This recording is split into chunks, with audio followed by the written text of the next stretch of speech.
see like a giant like huntsman spider and be like, it's fine. It's like a furry friend. Like, it's fine.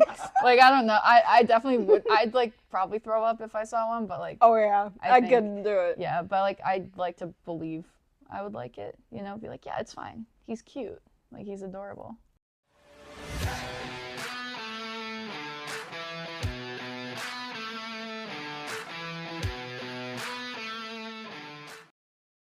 Welcome to the first episode of Off the Clock podcast, and today we are with Katie. So first off, how would you introduce yourself to somebody who's never seen you play? Like, style of play, or like just in general, somebody who doesn't know you or never seen you play rugby? Well, my teammates call me KP, Katie Paterson. It's pretty original. I don't know. I'd say I'm like outgoing, but like with people I know. How would I describe myself? I don't know. I feel like when people ask me about myself, I forget everything ever about myself. That's fair though, because I feel like everybody does. You're on the spot. Yeah, it's like oh, what do I do? I'm a forward, which means I just hit really hard and get hit really hard, and yeah. How did you end up in that position? Did a coach kind of direct you there, or did you always lean towards that position? Yeah, when I came in, Coach Pike was like, "You're a forward." Yeah. So you're a forward. Just threw you in there. Yeah, and and hoped for the best. And yeah. It turned out. It turned out. So, but I like it. I like the more physical side. Can you tell us a little bit about like your rugby training, whether it's diets, exercise, team bonding, maybe even like the mental aspects of rugby? Oh yeah, it's pretty much all the time, every day. Getting your body right, your mind right. We practice 5 days a week, lift twice a week with the team, but of course we usually lift outside of our team lifts. Always making sure we're eating right. We work with the dietitian on campus, the sports psychologist. We have a lot of resources, so strength and conditioning, athletic trainer. I'm in there every day. Usually I get like stim done, and so like shocks you. Yeah. Yeah, that's a lot of fun. But yeah, it's pretty much keeping your body right, keeping your mind right. We do a lot of team bonding. I was just gonna ask you about team bonding, whether or not like that really makes you guys stronger as a group, doing all these things together and seeing each other so often, whether or not you get for sure bored of each other or fed up with each other, but you all seem to be like a very well compact team. Yeah, well, we have bigger numbers now. We had our biggest incoming class this year, so we're at like 35 now. Wow. Yeah, so big group, but it's tough to get sick of each other. Everyone's so fun, but we definitely a lot of team bonding. But I think it definitely makes us like a more well-rounded team when we're all on the same page. So, but it didn't really take much to do that. I feel like everyone came in and was like, oh yeah, we want to win, and that kind of keeps everyone like motivated, So we're going to go back in time a little bit to your freshman year, to the championship. Yeah, oh my gosh. So being a freshman at the time, how did that feel, and what stuck with you even to now as a junior? Man, that was so crazy. I was pretty new to rugby. I played a little bit in high school, but it really? was still, yeah, but I still do, but I had so much to learn, and I feel like just like seeing the success we had 2 years ago when like we didn't have like, I mean, we were skilled, but like now we've just grown so much, and to like see what we were able to do then, and like now, I don't know. It's pretty cool to see that like we made so much improvement, but we still had so much success. It's like really motivating, like wanting to get back there. And I think it's motivating for young girls playing rugby, or maybe people looking at Bonaventure to play rugby. For sure. I love when we have recruits, because like, especially now, they're from all over the country, internationals too, and it's cool, that they like look at us and they're like, oh, I want to do that. So speaking of this game, you made a huge play stealing the ball in the ruck near the end of the game. What was going on in your head during that play? Clock management, for sure. If there's like 3 minutes left, we're up a try without a conversion. So, I'm just thinking, I get the ball back, and I saw, shout out Jaylee Wagstaff, she's my goat. She's still here. she's playing. She crushes it. She made a big tackle, got up and cleared it, and I was like, oh my god, the ball's right there.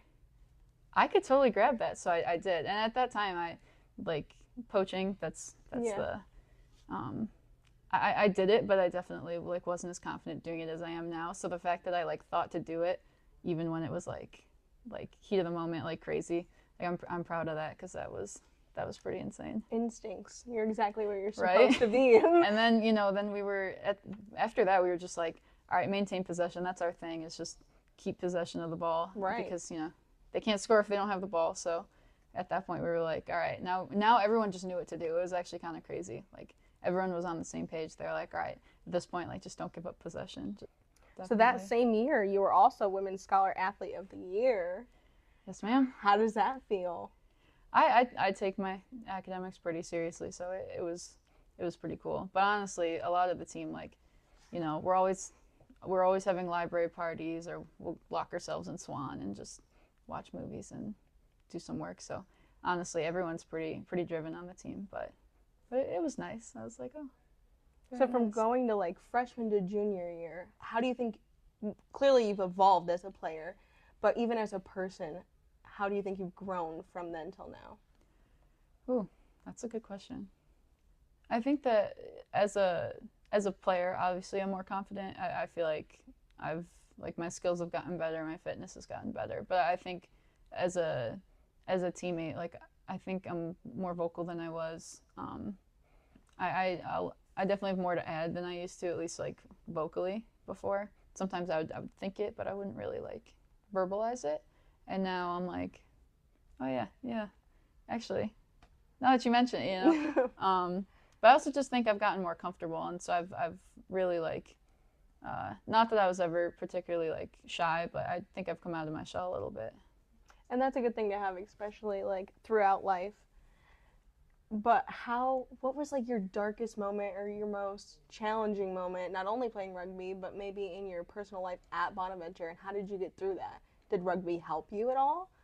Yeah. Having the connections we all have at Bonaventure. Everybody says it's the Bona Bubble, and the Bona Bubble, you start to believe that the longer you're sure. here. Yeah.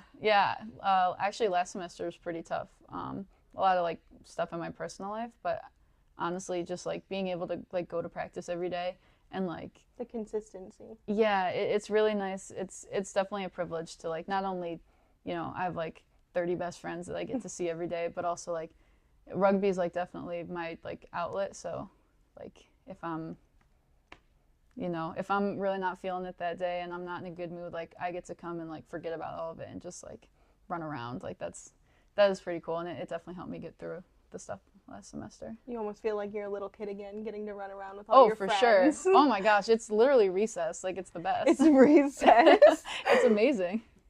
And you mentioned you never really played rugby before you came to Bonas and headed into your college career. Were there any other sports you considered playing at the college level or thought maybe you would?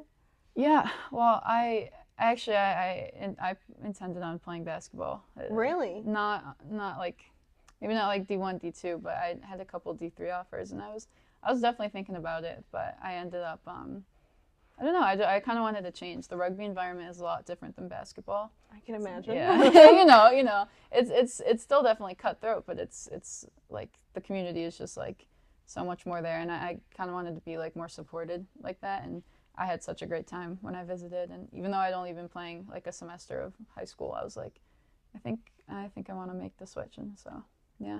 That's crazy how that took you down a completely different course than what you maybe had planned in high school. Oh yeah, from middle school, from modified basketball on, I was like, I'm playing college basketball, and then senior spring, I was like, nope.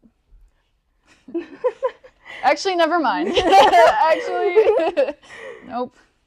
So I was going to ask you what else you did growing up besides playing rugby, but you didn't really play rugby as a kid. Did you play basketball your childhood? Oh man, I played everything. Really? My dad was like, you need to try stuff and something's going to stick. And I'm really glad he did, because it definitely I think it taught me a lot of discipline, but I played pretty much every sport but like volleyball and That's hockey. fair, though. Yeah. That's fair. Pretty much everything else, though, I played at some point. So, What was your most interesting experience here at Monos, or what do you find the most interesting? I mean, honestly, like, well, especially like, rugby travel. That's always fun because it's like a little like escape kind of. It's like, oh, yeah, no, we're taking the bus to Boston. Like we actually just came back from Boston. We spent the night in Harvard Square. So we walked around the campus. It was like, oh, it was so pretty, and like she let us like out and loose. It was so fun. She let us out. She let us out in groups of 4, Coach B. We were in our groups of 4. But yeah, no, so like stuff like that's just really fun. But like on campus, just like seeing how everyone has like their thing, I mean, even coming here and like seeing everybody, just kind of hanging out, like that's so cool. I'm sure every like sports team has their clique, but like it's just seeing everyone has their thing. Like it's just so interesting how like a sports team and then like a club and then an academic group, like everyone just kind of like fits in together in it. Like that, to me, that's like super cool. So growing up and here, did you have any do you still have any favorite professional sports teams? Whether it is rugby or whether it's football or... Oh yeah.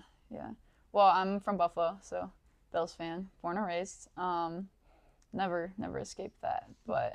I don't know how you could. You really can't. You There's didn't no go way. very far. There was no way out of that. It doesn't matter where you are. I swear, I was like in Germany a couple summers ago, and I saw a guy with a Bills hat, and he saw me. We're gonna start calling it the Bills with the Bills bubble. thing. It is like a Bills bubble. It really is. And you just like hearing a "Go Bills" in like Dortmund, Germany, is like jarring. Like I'm like, oh, okay, so like they're everywhere. You literally Bills fans and Bono people. You see them everywhere. Which is crazy for how small of a community they say we have. It is crazy. But I also, I have family from Cleveland, so big Cavaliers fan. I'm glad they're getting a WNBA team. I'm excited about that. That is really cool. I like, honestly, really, I'll watch anything. Huge Bandits fan. Love lacrosse. New York Liberty. Shout out my New York Liberty. But I'll really watch anything. Really? Yeah. All sports. It's just fun. It's just so fun. Yeah. Here's the thing. Actually, I realized because I went to they had a PWHL like expansion tour game, the one in Buffalo. I went to that, and I realized I was like, I don't hate hockey. I hate bad hockey, and I actually can't watch the Sabres because I love the Sabres. That's the thing. It's not that I don't like hockey. It really is fun to watch. I can't watch bad hockey. It's actually like excruciating. I literally can't watch it. I'm sure you understand. You're like, and so if they ever get good, you can call me a bandwagon. That's fine. Like, but it genuinely like pains me. Like watching the Sabres makes me want to throw up. It's just like, it's sickening. Like I can't do that to myself. You know what I mean? Yeah. So you do a lot of traveling, I've seen. Yeah, You've been all over the place. So if you could go anywhere in the world right now, where would you go? Well, I'm going to Ireland in the spring. I'm actually studying abroad. Really? And I'd say that's one of the places I haven't been that I'd really like to go that I haven't been yet. I also would love to go to Australia or in Brazil. Those are like top of my list. I think I'm scarred from Australian spiders. Oh yeah. Well, I hate spiders. I try to like convince myself I don't, but like they freak me out. I can't. But I think it's like exposure therapy. Like I think it would be good for me to like see like a giant like huntsman spider and be like, it's fine. It's like a furry friend. Like it's fine. Like I don't know. I definitely would. I'd like probably throw up if I saw one, but like. Oh yeah. I couldn't do it. Yeah, but like I'd like to believe I would like it. Be like, yeah, it's fine. He's cute. Like he's adorable. Yeah, until he kills you in your sleep. Apparently they're harmless. That's what I've heard. That's the rumor. I can't say I've done too much research after seeing that picture of like this giant spider hanging out above like somebody's bed. I was like, if I woke up and saw that, I'd burn the whole house down. Oh yeah. The whole house. Yeah, I'm. Someone else has to get the spiders. Can't do it. Me. If high school Katie could see where you are now, what would she think? She would be like, for real? Like, like in a good way, for sure. But like, I think in high school I was so like, okay, I'm gonna do this, and this is how things are gonna go. And I don't think I could have predicted like any of this, but like in a good way, you know. I mean, it turned out. It turned Everything out. always turns out. I wouldn't have wanted it any other way. Like if I could go back and like change anything, I wouldn't. You know what I mean? And I feel like that's And a how lot you of know people you don't did it understand right. that because, I mean, it could, if you went back and changed something, you might not be the human being you are now. Exactly. If you change absolutely anything, it could alter exactly where you are. I wouldn't even like the bad. You just gotta take the bad with the good. I wouldn't. I Makes wouldn't you a trade any stronger of it. person. Oh, for sure, for sure. The last question for the night is, if you had one piece of advice to young women in sports, what would you tell them? Ooh, that's like really loaded. I like that. Um, hmm. I would say, I would say just do it. You know, I think it's really easy to like let you know yourself, other people, your expectations, your perceptions of how things should be or how you want it to be. Like I think I've spent enough time like letting that get in the way of just doing what I want to do. And when you just like let yourself do things, it's like it's really freeing, and I feel like it helps you like just unlock potential like you didn't even know you had, and it just feels good. Like it feels good to feel good, you know what I mean? Yeah. And I think especially for like women, whether it's in a sports field or if it's really just in all facets of life, I think like letting other people's perceptions of you kind of control what you do is just so limiting. So I would say just do it. Just do it. Yeah. It's all going to be okay. It's all going to be okay. It's going to be better than okay. It's going to be great. Thank you for tuning in to the first episode of Off the Clock. And Katie, thank you so much for joining us. Thank you for having me. And I hope you have a good night.